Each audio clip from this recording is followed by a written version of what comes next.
आज उमरकोट में वही मंजर देखने को मिले जो कभी बैरिया टाउन कराची के मामले में सामने आए थे।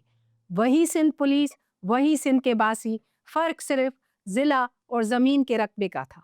मलक रियाज का भी मौक़िफ़ यही था कि जमीन कानूनी तौर पर उनकी मिल्कियत है और देहाती काबिज है। उमरकोट में भी हबीब शाह का तकरीबन यही मौक़िफ़ सामने आया।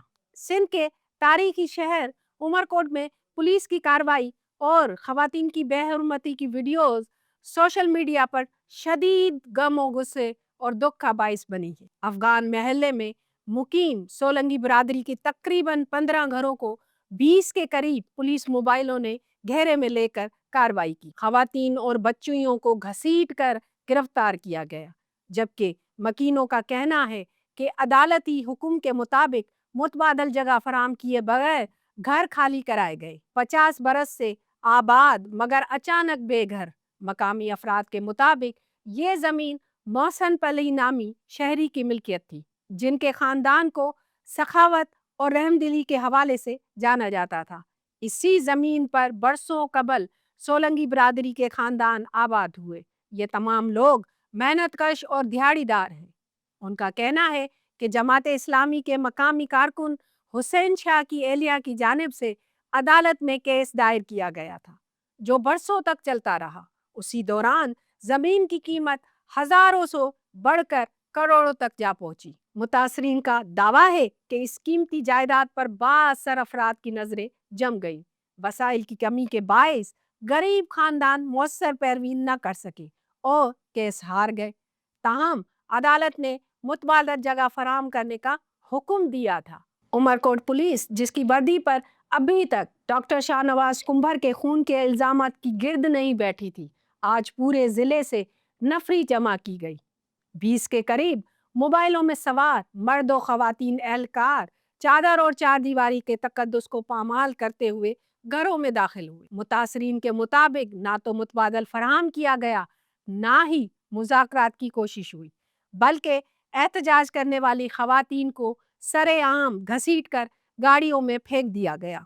नौजवान लड़कियों के सर नंगे हो गए, उन्हें थप्पड़ मारे गए और जबरदस्ती मोबाइलों में डाला गया। वही पुलिस जो कच्चे के इलाकों में डाकुओं के साथ नरमी और एहतियात से पेश आती है, आज निहत्ते और खाली हाथ मेहनत कशों पर टूट पड़ी।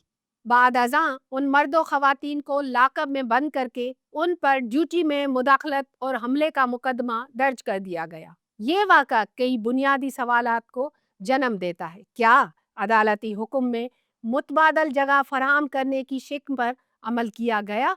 अगर मुतबादल फराहम नहीं किया गया तो बेदखली की कार्रवाई कानूनी कैसे करार दी जा सकती है? क्या खवातीन और बच्चियों को घसीट कर चादर और चार दीवारी का तकद्दुस पामाल करना कानून के दायरे में आता है?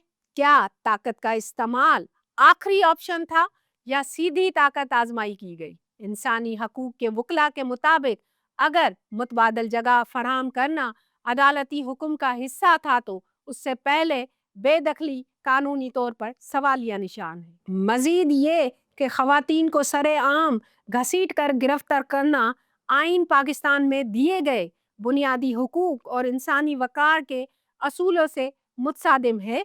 सिंध में इससे कबल भी बेदखली के कई ऑपरेशन हुए, मगर अक्सर मुतासरीन को मुतबादल फराम किया गया है। बात करेंगे लियारी एक्सप्रेसवे की तामीर के दौरान मुतासरीन को मुतबादल प्लाट और रिहाइश दी गई। गुजर नाला ऑपरेशन में भी सुप्रीम कोर्ट के हुक्म पर घरों की फरामी अमल में आई। मंगला डैम के मुतासरीन को सिंध में जमीनें और प्लाट अलाट किए गए। फिर उमरकोट के इन 15 गरीब खानदानों के लिए ऐसा इंतजाम क्यों न हो सका? उमरकोट का ये वाकया महज 15 घरों का मसला नहीं, ये उस सवाल की अलामत है कि क्या कानून का इतलाक कमजोर पर सख्त और ताकतवर पर नरम है? क्या हाउसिंग स्कीमें सिफारिश याफ्ता अफराद के लिए हैं, जबकि मेहनत कशों के लिए कोई छत नहीं? बेघर की गई खवातीन, मासूम बच्चियां और मर्द आज खुले आसमान तले बैठे हैं। उनकी आंखों में सिर्फ एक सवाल है, क्या हमारा कसूर सिर्फ गरीब होना है? शफाफ इंक्वायरी की जरूरत। ये मामला फौरी اور شفاف تحقیقات کا متقاضی ہے۔ عدالتی حکم کی مکمل کاپی منظر عام پر لائی جائے، متبادل جگہ کی فراہمی کے بارے میں سرکاری موقف واضح کیا جائے، پولیس کارروائی کی قانونی حیثیت اور انسانی حقوق کی خلاف ورزیوں کی مکمل جانچ کی جائے۔ جب تک ان سوالات کے واضح جوابات نہیں ملتے، عمر کوٹ کا یہ واقعہ سندھ میں قانون کی حکمرانی اور انسانی حقوق کی صورتحال پر ایک بڑا سوالیہ نشان بنا رہے گا۔